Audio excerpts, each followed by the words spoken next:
Good. All right, everyone, thank you. Welcome to the special edition, super special live podcast. Polar Nerds. I think this is number 4, but it's actually a special edition because Finn will not be joining us today. Instead, I have my special co host, McNugget. Say hi. Hi, McNugget. Said you're muted. I'm not muted. No, you're coming through for me. Yeah. Oh, that's what you said on the chat. Oh, was that the. Oh, yeah. Okay, so I shouldn't be muted. No. This is I'm not muted anymore. We should be good to go. I think everything's good. Anyways, Fenimus is in the chat. So let me know if it's still muted or if I need to change anything. Audio capture should be working. Everything should be working. Anyway, so we have Alex Jordan, a very special guest. He's taken time out of his day to spend with us, answer a couple questions. Alex is a voice actor. You might know him from The Amazing World of Gumball. He's voice acted in several video games. One of my favorites is the Telltale Game of Thrones games. So if you guys haven't checked out any of that stuff, he's recently played Sherlock Holmes as well, I believe, in a video game. So we're just gonna start off. Alex, tell us a little bit about yourself. Hey, how you doing? Doing good. Yeah, I mean, great intro. Yeah, I'm a voice actor and actor. But I guess kind of mainly most of the work that I've been doing since graduating from drama school has been voice stuff. Yeah, voice act in cartoons. So The Amazing World of Gumball, and I'm in something called. Well, actually, there's a few things that are coming out this year. I think I've got 4 or 5 cartoons this year on different channels. Some Cartoon Network, some Nickelodeon, BBC, things like that, which I can't talk about. I don't think I would need to play it safe there. Right. And then yeah, video games. The amazing Telltale's Game of Thrones. I played Asher Forrester, so one of the playable characters. That was a lot of fun. Sherlock Holmes, Troy, Total War. Troy, That was a bit of a dream one because I've been playing Total War games since I was sort of about 14, around that age. Yeah. And got some fun ones coming up soon. Just had Demon Souls. That was an awesome one. That was super aware of the scale of the project that I was working on there. And Warhammer 40k Darktide is the only project that I've got coming out that I know for a fact I'm allowed to talk about. Right. All the others have kind of been saying, "We'll get back to you on that." Right. Not yet. Not yet. I want to talk about them. I want to talk about my involvement in these projects, but thus is the life of voice actors and NDAs. Well. So you want to start out with a question? You want me to ask a question first? I guess I'll do it.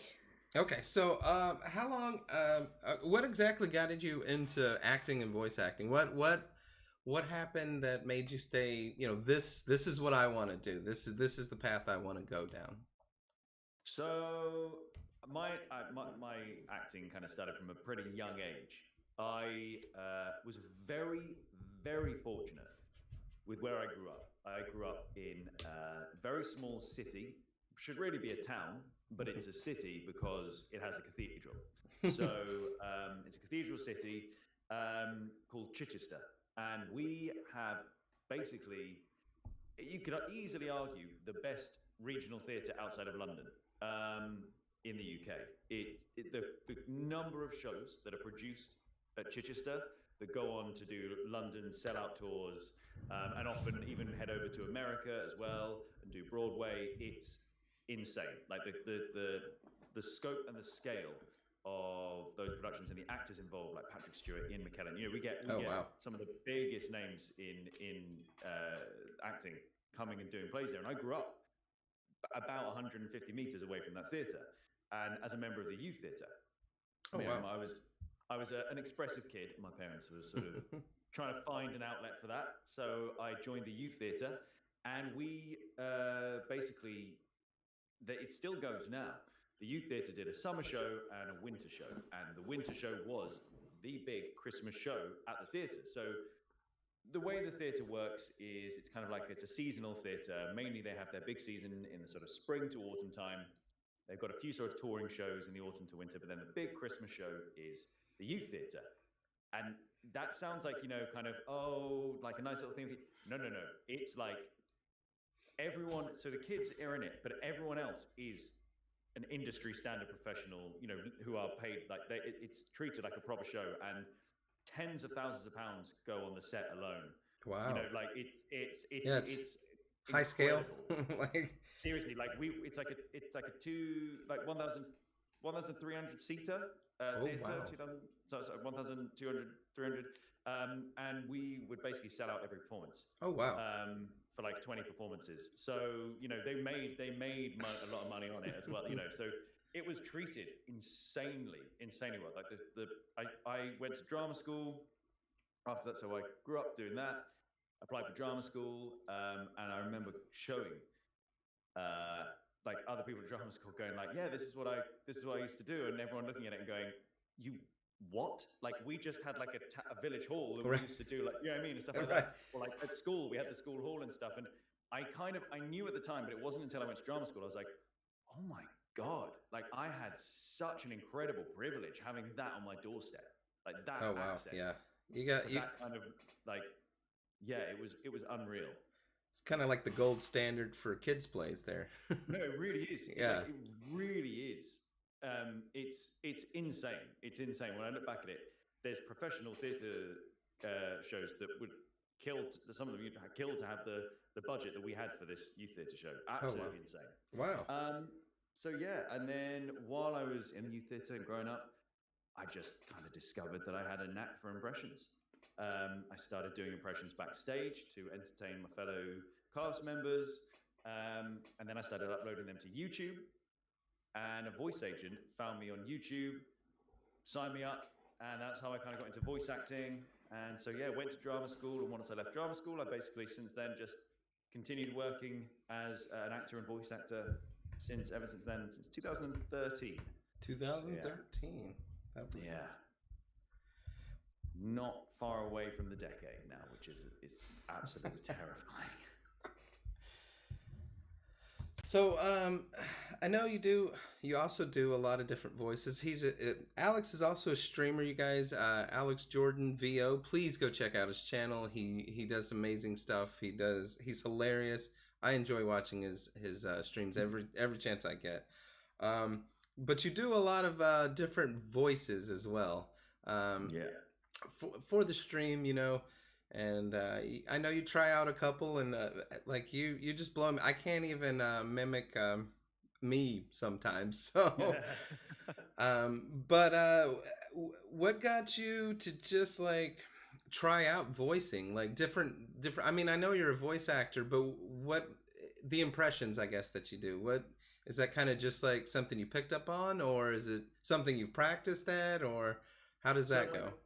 Yeah, my dad, when I was a young kid, used to do a few impressions. Nice. So like he would do sort of Michael Caine and a few little voices like that. So I grew up around it, and I mean, I just found that I had a knack for it, and I actually wrote my whole dissertation, as we call it, a thesis, for my degree, my acting degree, on this whole topic about what makes someone good at impressions and accents. What is it like? What is it that someone who it just seems to have an ability to impersonate and do accents that someone who just it doesn't, and it's kind of like singing things like that. Essentially, it comes down to two things. And it sounds really obvious, and it is really obvious because it can be. I mean, it's two things. It's a bit of nature and nurture. One thing is the nature element. It's larger developed auditory cortex. And on the nurture side of it, it's being exposed to a lot of accents and sounds at a young age. Mm-hmm. And my mum was a lecturer for travel and tourism at our local college, which basically her course had people from all over the world coming to study. So we have people from South Africa, from Japan, from France, from China, you know. So I used to go on these trips with them, the school trips, like, because my dad needs to kind of come along as a male chaperone Right. for it because they only had a female, basically, it was all female teachers. Oh, So I wow. would go along with them on these trips, and I would be on these trips with all these people from all these countries all over the world at a very young age, which exposed my ear to all of these sounds. Now, up until the age of about 4, pretty much most of the sounds that you learn to make in your adult life, you have learned up until the age of about 4. Oh, wow. You're like a sponge and you're soaking it all in. Right. So in the French language, there's things like, so if you were going to say, let's say like travail, so which is like to work, you know, so that sound, that guttural sound, I noticed at school, a lot of people were just going like travail. They couldn't do the sound at the back Right. of the throat, right? And it was because they just hadn't been exposed to it, so their brain didn't have that connect between it. Okay. But Yeah. because I'd been going to France as a kid loads and exposed to it, my mum speaks fluent French. It was something where it's like I'd obviously just had that brain connect from a young age, and I'd absorbed it before the age of 4, and I was just able to you know, make the je voudrais, sort of the sound at the back of the throat. So it's a weird mix of those two things. It's the nature and the nurture combined, and I just kind of found that I had this ability to impersonate. And I just kind of ran with it, really. And I just sort of thought, this is fun. It makes people smile. It makes people laugh. Yeah. I started doing it from a pretty young age, impersonating characters on a show over here in the UK called Little Britain. Matt Lucas and David Walliams. And that was basically where it was born, and that and Pirates of the Caribbean. And it just made people laugh. They were just stupid characters on this show, and it, you know, was culturally very relevant at the time. Right. People were quoting it on the playground, and the fact that I could then come forward and actually do the voice, people would like loved it. So I just kind of ran with that, and then I used to sit in the attic. We had a converted attic space, which was our like computer room when I was growing up, and I just used to sit up there and work for hours, just like listening to a voice, hearing it, repeating it back, recording myself doing that, and just listening back to the recording and just going over. Practice. Exactly. It's a weird one though, because it goes one or two ways. Sometimes I'll go to do an impression and I'll hear it and I'll kind of be like, right, okay, so I need to do this, change this, need to work on this, and it'll take time, and I'll go on it and I'll go back to it, I'll work on it. Other times I'll sit down, I'll go to do it, and something immediately clicks. Oh, and I'm wow. like, oh, it's basically there. Like, you know? Right. And then the other one is when I'm just doing a stupid voice, and I go, that sounds, if I just bring that down and add a little bit more nasal in there, that's so-and-so. Do you know what I mean? I Yeah. hear it, and then I'll actually take a stupid voice that I've been doing and find that pathway to where it joins up and meets Right. an impression. Yeah, I believe I noticed that the other day when you were working on your McConaughey. You were like, it sounds a little bit like Michael Caine, and then you add this little bit, and I was like, yeah, that's interesting. How, like I said, I couldn't. I have trouble impersonating myself from day to day. So, all right, I think McNugget has a question which she would like to ask you.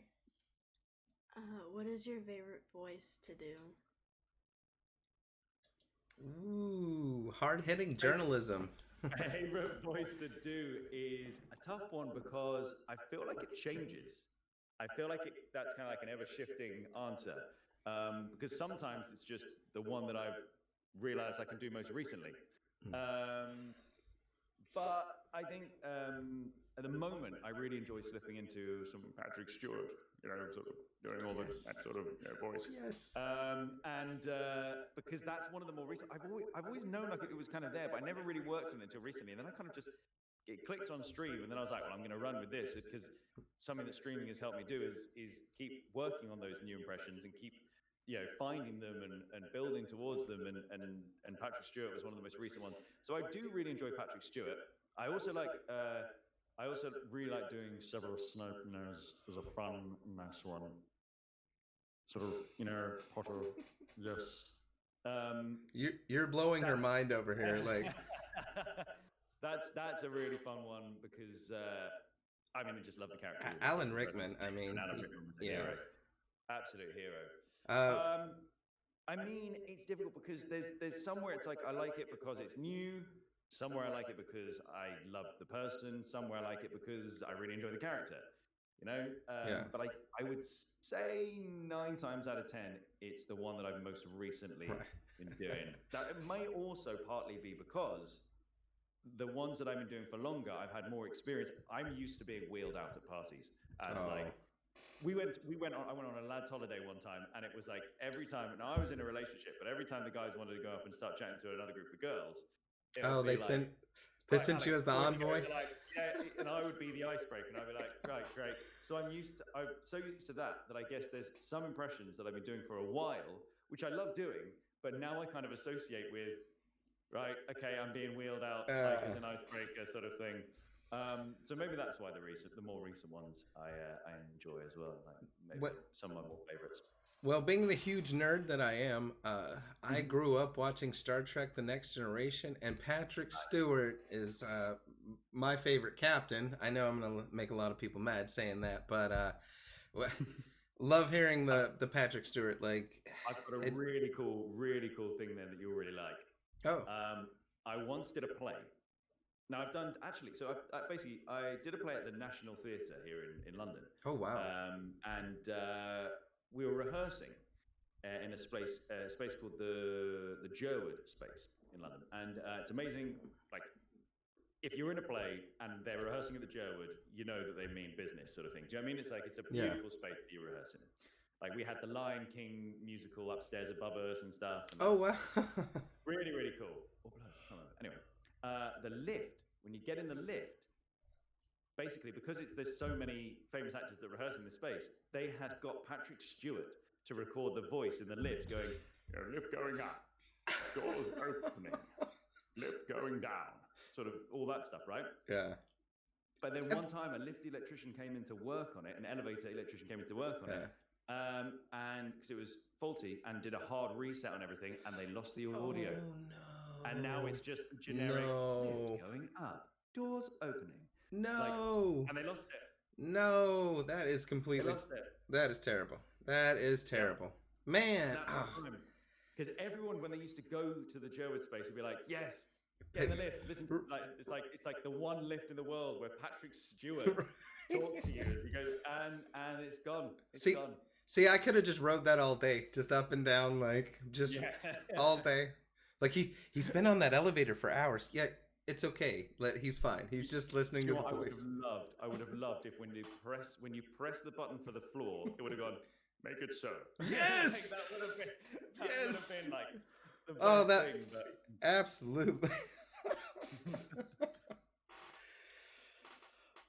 So we talked about you doing video games and voice acting them. What is the funnest video game you've voice acted in so far that you can talk about? The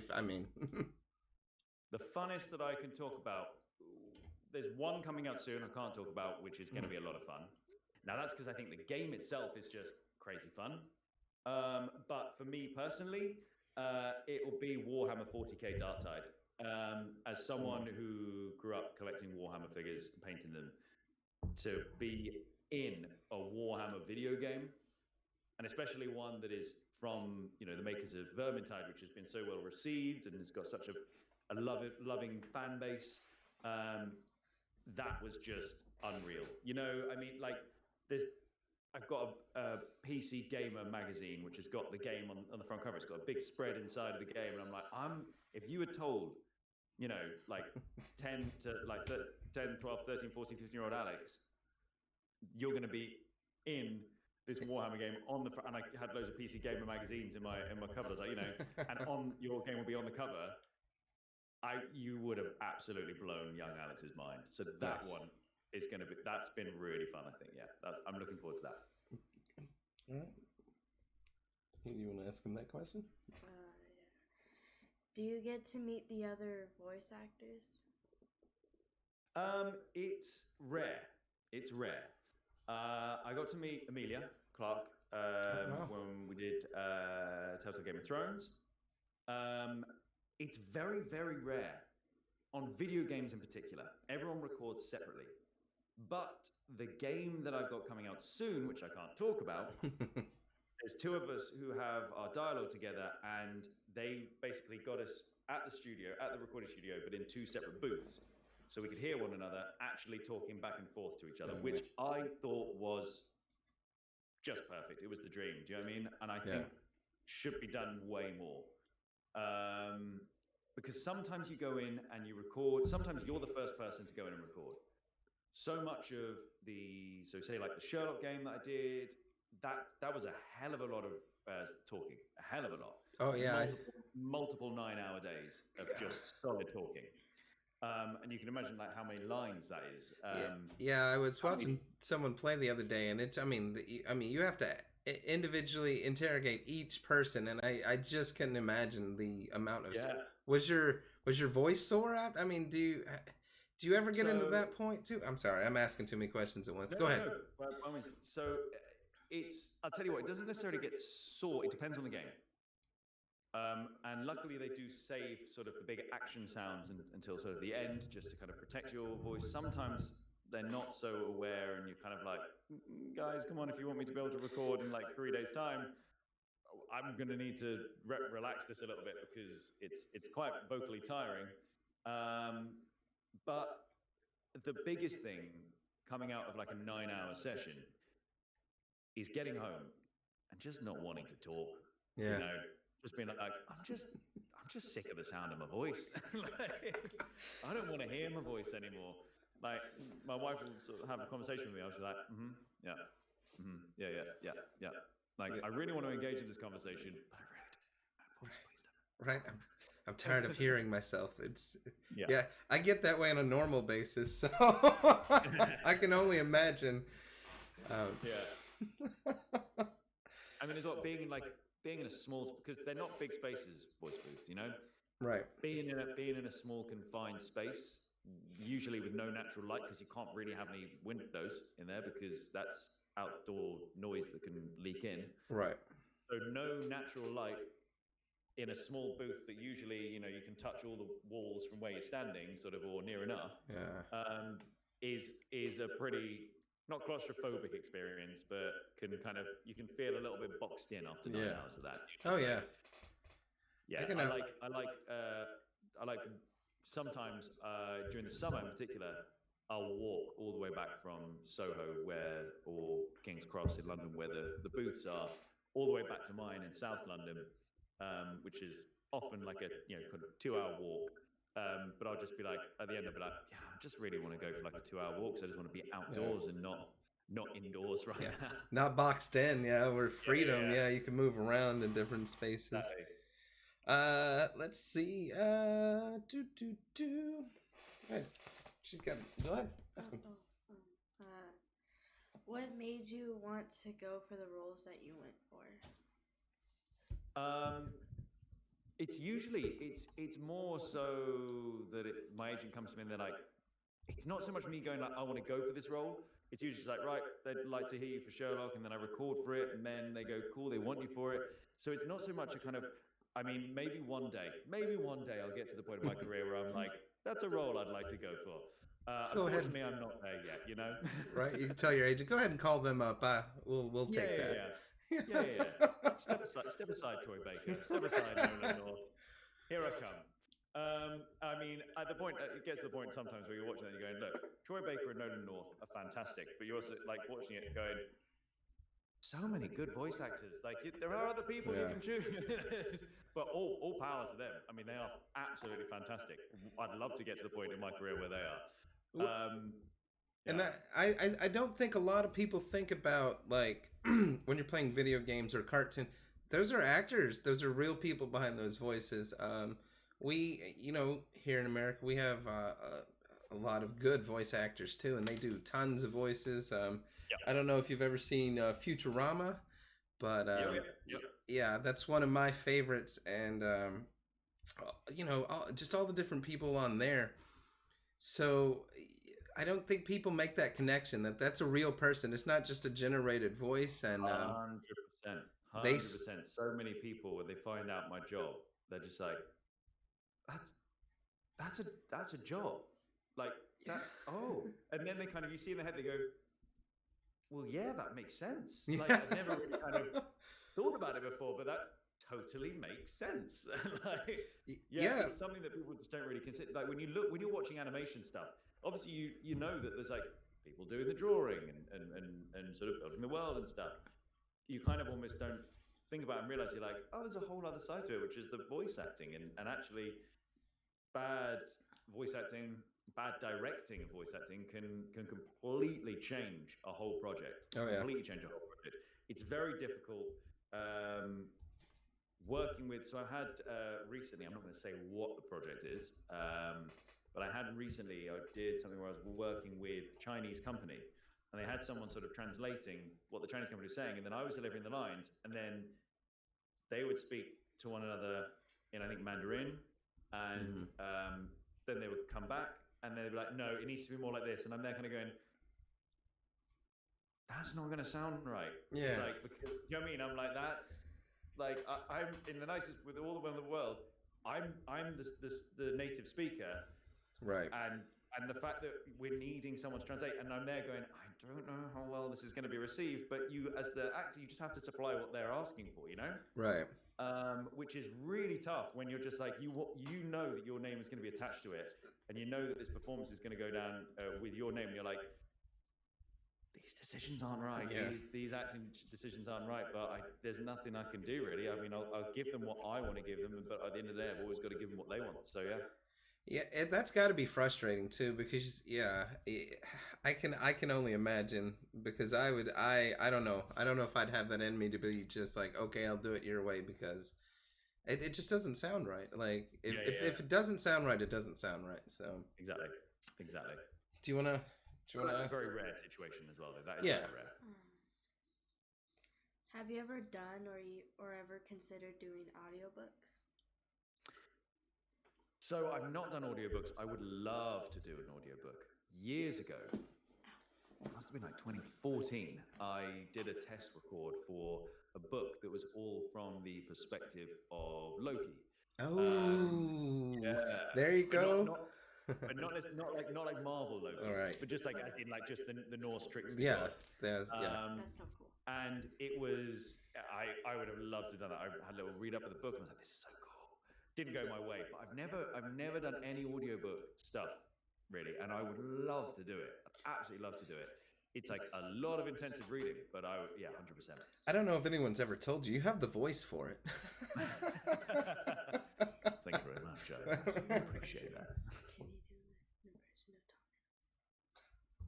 Well, ask him. Can She you- she wants to know if you can do an impression of Tom Hiddleston. I've never tried Tom Hiddleston, but you know what? I will work on Tom Hiddleston, and I'll try. I'll work on it, and then I'll bring it out in a stream one time. There you go. Yes. I'll let you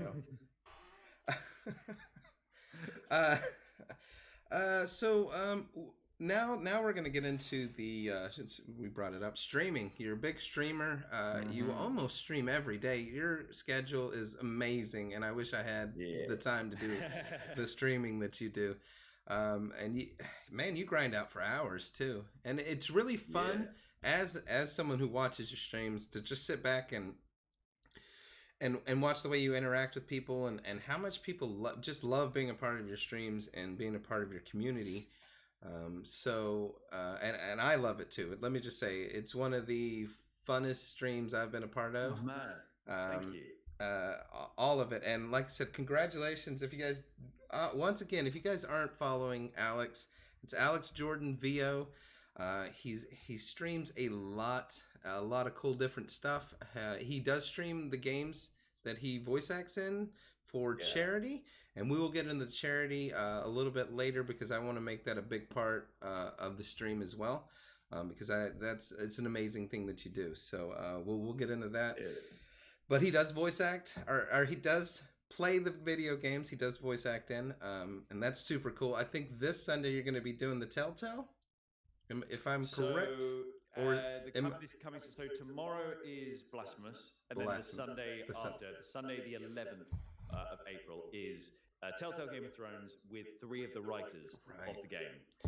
So we've got Ryan, Megan, and Nicole coming on board for that, and then A couple of Sundays after that, I've got it planned to have do another Telltale charity stream with the two of the voice directors of the game, Will and Arthur, who are fantastic guys. When in fact, like when I'm over in San Francisco, stay with Arthur. You know, sort of I try and sort of like always make sure I meet up with the Telltale guys whenever I'm over on the West Coast. And then following that, for the final 2 episodes of the Game of Thrones series, I'm going to be playing through with Russ Bain, who played Roderick Forrester, my brother. There's a big decision that happens at the end of episode 5. For anyone who doesn't know, there's a big decision. Yeah. So we're going to play through episode 5 and then episode 6 with the 2 different endings that you can come out with. So yeah, that's going to be a lot of fun. I just got to say that I played that game, and it's a good game, but it's rough. That game's rough. It's rough on you. You take a lot of beatings. Yeah, a lot of beatings, and I am so gutted that we're not going to see some resolution for the Forrester family. Yeah, because that game hits you in the gut. It really does. It's a great game, and I'm not going to talk about the gameplay because I want you to go play it. It's fantastic. But I know when I first started watching your stream, you mentioned that you were in the Telltale game, and I was like, oh my gosh, I know exactly. One of my favorite character actually to play in the game, and I was like, oh, it's him. It's him. I can hear the voice. And it's so cool. Ashir Forrester. Yeah. It's so cool to... As a fan to like put those 2 together, like, oh my gosh, it's it would be like oh, I think we have Venomous is joining us. Hello. This is holy crap! I had to work through that job real quick before I missed getting to see Alex. Well, this is my brother Venomous. How's it going, Alex? I have heard so much about you, and I have looked so forward to getting you on this podcast, man. Mate, happy to be here. Thank you for having me. I apologize. And it was funny when he called, when we first started talking about this, he was like, I got Alex. You got to do it at 11. I'm thinking 11 p.m., not a problem. I'm like, wait a minute. And he goes, no, 11 a.m. I'm like, are you kidding, dude? Well done for managing to crack through your work and join. Oh, well, I don't say I enjoy my work, but... So I've been listening in and everything else. I've been watching. Good. I'm not sure what questions. They pretty much have covered all my questions. I've got a few more questions though. What is your favorite voice to do? Yeah, so we went over that, but go ahead. Yeah. Varying one of basically usually the most recent one that I've kind of nailed. It kind of, do you know what I mean? It's like there's never like one that I go, oh, that's always the favorite one to go back to. It's always the most recent one, which is sort of feels the most fresh, I guess. So since Venomous is here, Venomous, you have to do your Joker. He does Mark Hamill's Joker, and he's really good at it. Listen here, Batsies. You really want to do this? Really? Nice. He does a really good job. I need to work on that one. Mark Hamill. I heard you mention Troy Baker. I go to Comic-Con in Dallas. I go to Dallas Fan Expo, or I haven't been the last couple of years, but he was one of the first ones. They did Twisted Voices, where they give him a movie script and they go through. Yes. And that was one of the ones he did. And I was like, well, if he can do Mark Hamill's voice, I can do Mark Hamill's voice. Yeah. And so and we ended up being a dog, and that's how she got her name Harley Quinn, because I would do the Joker's voice and say, Harley, come here. And so one of the deals I told my chat, when I've got the Joker skin now on Fortnite. I told him I would do an entire stream playing Fortnite as the Joker and love it. I've met like Kevin Conroy. Kevin Conroy is one of the nicest Conroy's big. voice actors I've noticed. The voice actors, as opposed to the on-screen actors, are so much nicer. And Kevin actually sat there and had a conversation with me while everybody was waiting the meeting. Do you know what I think part of that is you don't have the same level of public exposure as a voice actor. You don't have so when you have those interactions, it's not the same as people constantly trying to sneak a photo of you from across a restaurant and things like that. You don't get that so much. It's the loyal fans that know who you are. So therefore, not only is that interaction maybe a little more infrequent, but also it feels a little bit more special because you know that that person who's recognized you is genuinely like a big fan of your work. Yeah. You know, so that interaction then feels a lot more that than someone going, yeah, I want to get the photo so I can show my friends. Do you know what I mean? Yeah. So you get that more genuine level of human interaction, I reckon. Yeah, and one of the things I've noticed, especially with like Kevin and his Batman, is I mean, what a voice. you don't put a voice, you don't put a face to that voice. So when you go to read like a Batman comic, you don't hear Keaton, you don't hear Christian Bale, you don't hear Ben Affleck, you hear Kevin Conroy reading those words. Yeah, 100%. For me, he just is the definitive Batman voice. Yeah. Just Oh, is. yeah. Like, Absolutely. That's my favorite Batman. How the hell do you follow that? Yeah, when I met him, I walked up and I was like, I got starstruck, and I had all this what I was going to say, and I got starstruck, and I brain farted, and nothing came out. And I just like, oh my God, I'm your biggest fan. That one scene in season 1, episode 3, I am vengeance, I am the night. He goes, I am Batman. I was like, oh man, yes, that's so good. So Red tells me you do all these voices on your stream, and his favorite is Picard. Yeah.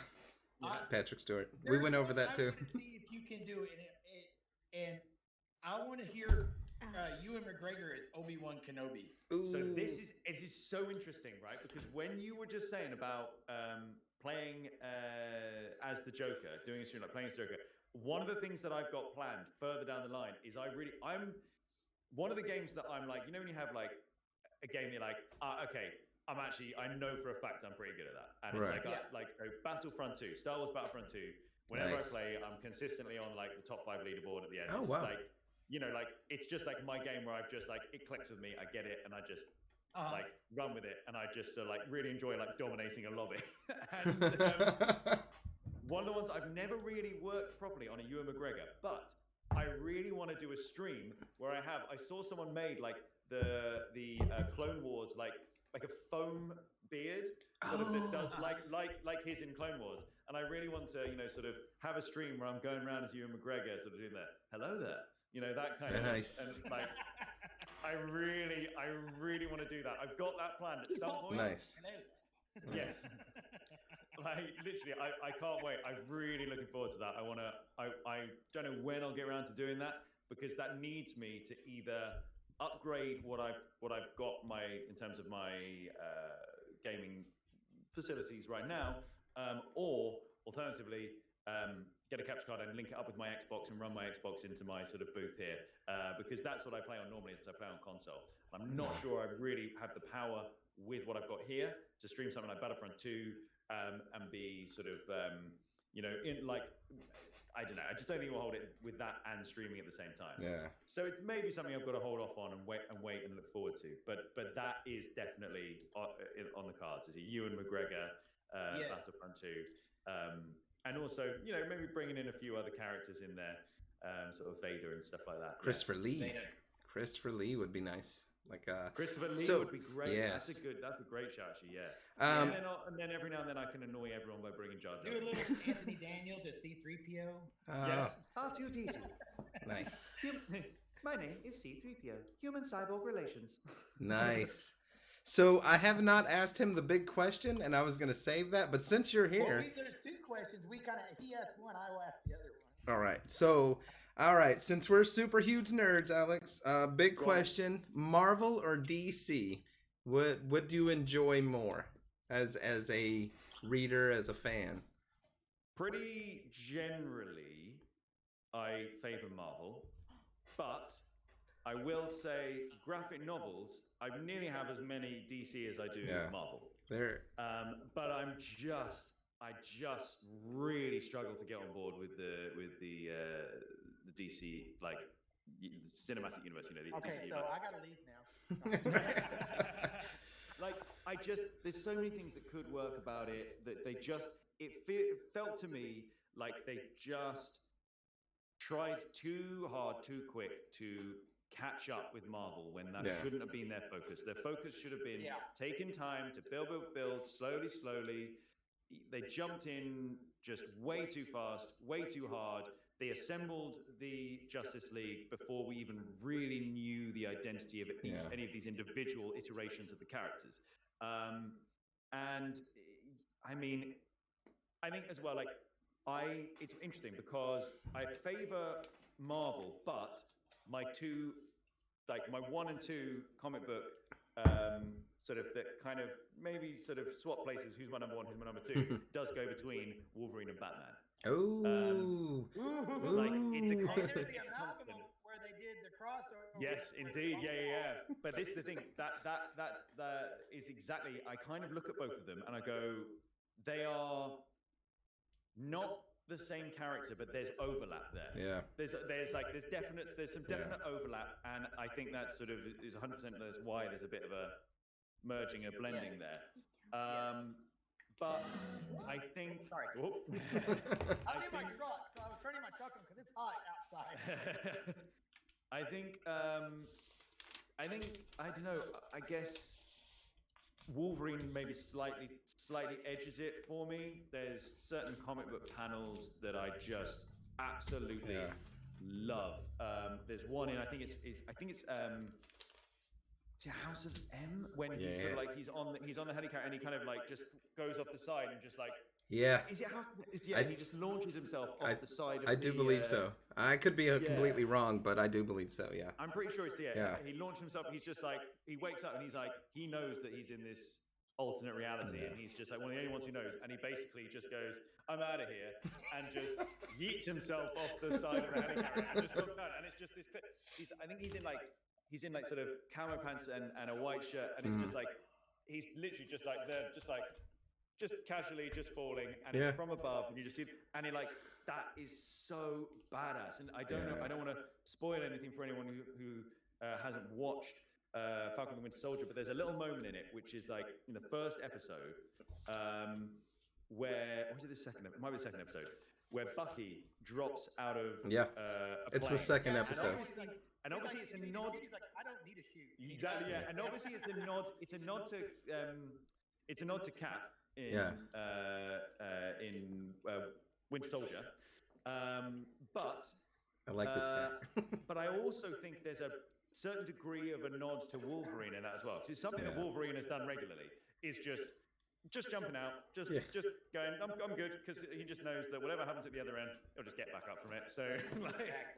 I feel like that whole thing with Bucky doing that, because he just does it and just slams into the ground, that feels like a bit of a Wolverine nod as well. Yeah. Now the other question we asked our guest, he said Marvel and DC, Star Wars or Star Trek? Star Wars. Calm down. I've kind of watched Star Wars as like in the 90s as a kid, but it never really clicked with me in the way that Star Wars did. Yeah. And that's the way I am with Star Trek. My dad was a big Trekkie. He's been watching ever since the very first episode aired. Yeah. And that was what we kind of bonded over. We would go to the theaters, see Star Trek movies and everything. But I've always been in love with Star Wars. It's just Star Trek is more realistic and could be realistic, where Star Wars is more the fantasy. Yeah. I don't want realistic. I want fantasy. I want you picking some dude up from 50 yards away and throwing him. Yeah. So I feel like the best way to describe I don't know. For me personally, my experience of them, the best way I feel to kind of describe them that shows the difference between the two is when I think of Star Trek and I think of all the stuff that makes up that universe. I describe it as kind of like backstory, whereas Star Wars, it's lore. Does that make sense? Do you know what I mean? Yeah. Because it feels like Star Trek could be basically our universe, but sort of at a very different point. Yeah. Right. Oh yeah. Whereas Star Wars feels like it's a blending of that and and fantasy, and therefore it feels more like it's lore. So the other is backstory. Right. And yet, I don't know. That feels like the best way to kind of. No, because you're right. Because Gene Roddenberry wrote it that was his hope for the future, that we would end up going towards that. So yeah, it's very much like this is the morals, this is the guidance, and but yeah, and here's the thing. So me and Fenn, we really, I enjoy Star Wars. I just prefer Star Trek. That was my thing. And that's kind of where we got the polar nerds, because we polar opposites. we are. So but yeah, I mean, I think, and I'm gonna say this 100 times. Everyone's a nerd about something. It's just what are you a nerd about? So I Yeah, think everyone yeah. has that one subject that they're like, Yes. they could talk to you for 4.5 hours and still have, just This is what I find really frustrating when nerd is used as kind of an insult, right? oh no, it's And not. you've got like these guys who are like massive like sports fans, and you go, "You're a nerd. Yeah, You're a nerd." yeah, Being nerdy, being a nerd is literally everyone's a nerd. It's just what are you a nerd Yeah. about? If you are a sports fanatic, you're a nerd. nerd. Yes. Like you're like that's all it is. Yes, sir. Absolutely. Yeah, 100%. That's how I feel. So. Yeah. Yeah. Hey, you can be a nerd about going to the gym. Like, look at these man. I can Yeah. lift weights Yeah. here. You're a nerd. Everybody has 100%. something. Everybody's a nerd. It's just Books, admitting what it movies, is you're a nerd about. yeah, band, music, band, like there's all kinds. Everyone's a nerd about something. You got to, to me, it's like that's your passion. Like being nerdy to me, I've been a nerd my whole life. I was reading, here in America, before the movies came out, Lord of the Rings wasn't, you got beat up for stuff like that. You got comics, you got, now it's cool to like these things. And I was like, wait a minute. I got made fun of. Yeah. But that's fine. Like it's never been a problem for me because that's still something I love. It's a passion for me, And I know a lot of people are like, well, you're grown. You need to let that go. No, comics have great lessons in them. If you just read them, to me, it's a fantastic medium. And I struggled with reading because I'm dyslexic. But the comics were a way my mom got me to read because it also had the pictures with it, and I fell in love with them, Yeah. And it's Totally just, relate. yeah, it's one of those mediums that I think is underrated for its use, and its ability to reach certain people. So I agree. I've always found that graphic novels just click with me. Yeah. Yeah. Do you? Always, Go ahead. that Go was ahead. the comic books. I was always a big comic book nerd. Played D&D. Nerd. Even I D&D. think Yeah. sophomore year in high school, I was trying to write my own role-playing games, everything else, Vampire the Masquerade, Werewolf the Apocalypse, Dungeons and Dragons, all that stuff. And I would get picked on, beat up, all Yeah. that good stuff because that was what I loved. And now you got people, Joe Magniello and all them that play Dungeons. Yeah. Yeah. Which Big Dick Willie off of Magic Mike playing Dungeons and Dragons. Yeah. D&D is something I need to get into. It's something I've been planning to get into. It's something that like, a few of us have wanted to get into just before the pandemic, and now we're like, okay. One of our plans is when all this is kind of settled down and we can go and hang out together in one another's homes. Our plan is to get started because I've never done it before and I really want to. Oh, it's so much fun. So much. So we are closing in on the end, and before we do, because I want to make a big deal about this. Alex does his some of his streams that the games that he voice acts in, he does charity streams for. And this is a big part of who Alex is. If you watch his channel, like it's amazing what he does. And I believe you guys are almost at £1,000 you've raised. We're almost at £1,000. Yeah, I just believe, let me just do the conversion. I think we're about so we're about $1,350. Nice. Which is pretty mad, pretty insane, and we've only just really got started. I've got good hopes and good feelings for the Telltale Games ones, with Telltale helping sort of support those and spread the word. So Right. fingers crossed we'll get some boost in there. Raising money for Cavill Nurses Trust, which is a charity that helps support struggling nurses here in the UK. Basically, our NHS is fantastic. It's incredible. Like it's free at the point of service. I had appendicitis. I was in and out within 48 hours. My appendix was taken out, no charge, right? But the nurses are who do so much great work, consistently treated so poorly by the government and underpaid. It's insane, and they deserve more and they deserve better, especially after this year. We recently had politicians voted to give nurses a 1% pay rise, which is actually, when you look at the rate of inflation, It's essentially nothing. Yeah. a pay cut, like Yeah. basically. So they chose to give them a 1% pay rise, and at the same time, they chose to give HMRC, the people who work for HMRC, Her Majesty's Revenue and Customs, who are people who sort out tax, over the course of 3 years, give them a 13% pay rise. And you're going, like, guys, come on! If it was in the budget to give those people at HMRC that much of an, you could have. Do you know what I mean? Like, Yeah. and basically, the charity just does fantastic work to help support nurses who are struggling financially or through health reasons. They also help find safe accommodation for nurses who are suffering from domestic abuse, things like that. And they're a top-notch charity, and they're very small. When I say like they're very small, they're grassroots. Their work really is sort of, you see that you kind of understand the immediate impact that it has. And they're a non-profit as well. But basically, rather than sort of working with a charity where it's actually a multi-million-dollar company where there's a lot of people at the top being paid a big old, wage, big old salary, this is all very much sort of like on the ground, feeling like your money is having an immediate impact. I had someone reach out to me on Twitter who was helped by the charity. Nursing completely destroyed her back, and she hadn't been able to work, and the charity came through and helped her. And being able to have that conversation with someone who goes, "This is the direct impact that this charity had on my life and what they've been able to do for me, and it's amazing." It just justifies completely why this is the charity I want to be helping. They're so fantastic, and they're so grateful for the support and help as well. They you just get the feeling that it's they very rarely get people coming to them saying, "I want to fundraise for you."